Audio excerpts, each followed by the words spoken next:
সার্জিস আলম এবং তার অনুসারীরা হামলার শিকার হয়েছেন। কেন তাদেরকে হামলার শিকার হতে হচ্ছে? তাদের নিজেদের পেতে রাখা ফাঁদেই কি তারা পড়তে যাচ্ছেন? সেই প্রশ্নটা আমি তুলতে চাই এবং এ নিয়ে দুই একটি মন্তব্য করব। তার আগে একটু তিনি ফেসবুকে কি লিখেছেন সেটি একটু আপনাদের জানিয়ে রাখি। ভাইরাল হওয়া যে ভিডিওগুলো তাতে এবং বিভিন্ন গণমাধ্যমে প্রচারিত যে সংবাদ ইলেকট্রনিক্স মিডিয়াতে, তাতে দেখা গেছে যে সার্জিস আলম এবং তার অনুসারীদের উপর হামলা করা হচ্ছে। তবে তিনি ফেসবুকে যে স্ট্যাটাসটি দিয়েছেন তাতে তিনি নিজের উপর হামলার বিষয়টি অ্যাভয়েড করে গেছেন। তার অনুসারীদেরকে ধারালো অস্ত্র দিয়ে আঘাত করা হয়েছে, ইনজুর্ড হয়েছে, সে বিষয়ে তিনি বলেছেন। তিনি বলছেন যে বুধবার সন্ধ্যা 7টা থেকে রাত 10টা পর্যন্ত নর্থ সাউথ ইউনিভার্সিটি এলাকা বা বসুন্ধরা এলাকায় তিনি সহযোদ্ধার সঙ্গে আড্ডা দিয়েছেন। একটা পর্যায়ে নর্থ সাউথ ইউনিভার্সিটির সামনে দিয়ে আসার সময় 10-12 জনের একটি দল, তাদেরকে টোকাই দুষ্কৃতকারী বলে মনে হচ্ছিল এবং তিনি মনে করছিলেন যে বিব্রতকর পরিস্থিতি সৃষ্টি করতেই তারা জটলা পাকিয়েছে। তিনি বলছেন ফেসবুক স্ট্যাটাসে, পরবর্তীতে ছাত্র দলের শাকিল তার নেতৃত্বে তার সাথে থাকা টোকাই দুষ্কৃতকারী সন্ত্রাসীদের নিয়ে পূর্বে আমার সাথে থাকা ওই প্রাইভেট ইউনিভার্সিটির ছেলেদের উপরে ধারালো অস্ত্র দিয়ে হামলা করে এবং সরাসরি মাথায় ও পিঠে আঘাত করে একাধিক জনকে রক্তাক্ত করে। সার্জিস আলম বলছেন যে 16 বছর ধরে ছাত্র দল টোকাই লীগের দ্বারা নির্যাতিত হওয়ার পর আজকে যদি ছাত্র দলের কেউ একইভাবে টোকাই লীগের সন্ত্রাসীদের মতো আচরণ করে তাহলে তারও পরিণতি টোকাই লীগের মতো হতে হবে। খুব বেশি দিন লাগবে না। শিক্ষা নেন, সময় থাকতে নিকট অতীত থেকে শিক্ষা নেন। আমরাও চাই সবাই শিক্ষা নিক,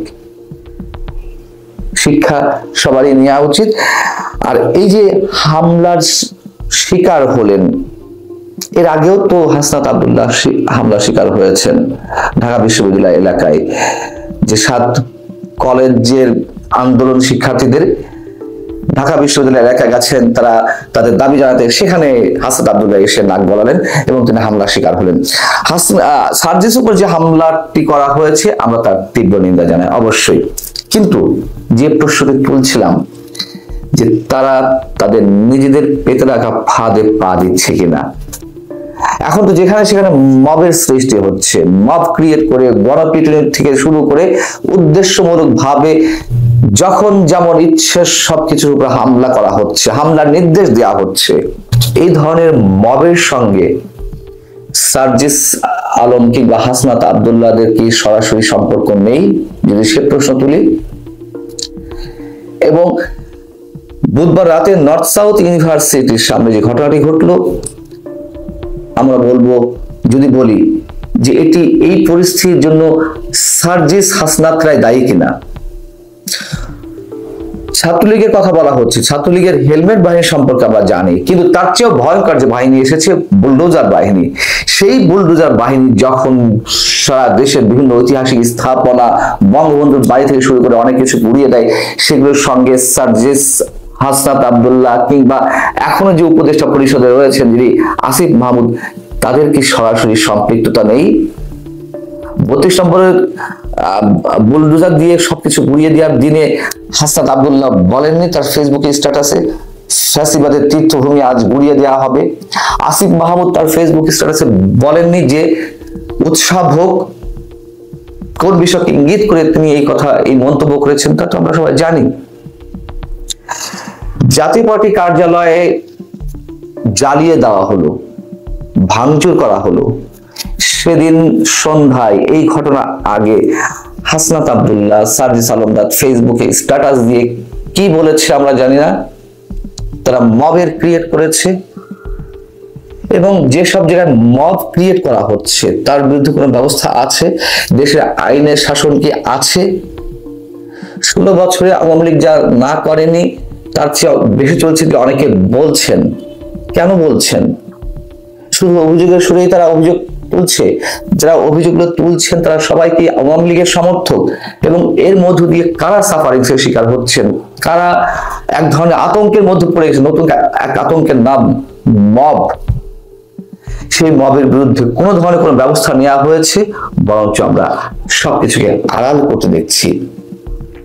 অতএব এই যে আইনের শাসন নেই, ভয়ঙ্কর ভাবে সব জায়গায় মব, সব জায়গায় উশৃঙ্খল জনতার একটা রাজত্ব চলছে, সেই রাজত্ব সৃষ্টি করেছে কারা? এর আগে তো তারা নিজেরা বিচার অঙ্গন থেকে শুরু করে সব জায়গায় মবের সৃষ্টি করেছে জানাতন দাবির প্রেক্ষিতে। এমনকি বঙ্গভবন পর্যন্ত রক্ষা পায়নি, সেনা সদস্যদের উপর আক্রমণ করা হয়েছে।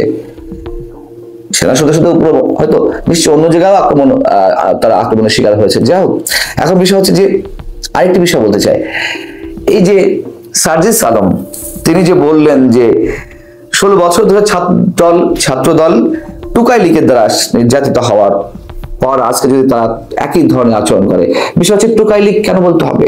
এর আগে আমরা দেখেছি যে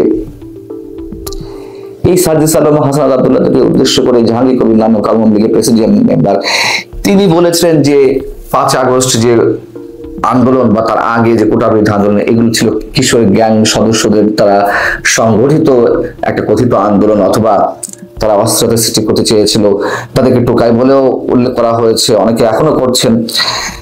আবার দেখা যাচ্ছে যে এই সার্জিস আলমরা বা হাসান আব্দুল্লাহ আবার ছাত্রলীগকে টোকাই লীগ হিসেবে উল্লেখ করছে।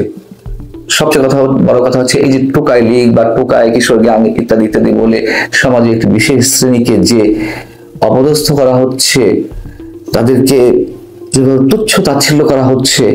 টোকাই তো সমাজের অবহেলিত নিষ্পেষিত, যাদেরকে আমরা বুঝি, রাজপথে যাদের জীবন গড়ে উঠছে, সেই তাদেরকেই তো আমরা টোকাই মনে করি।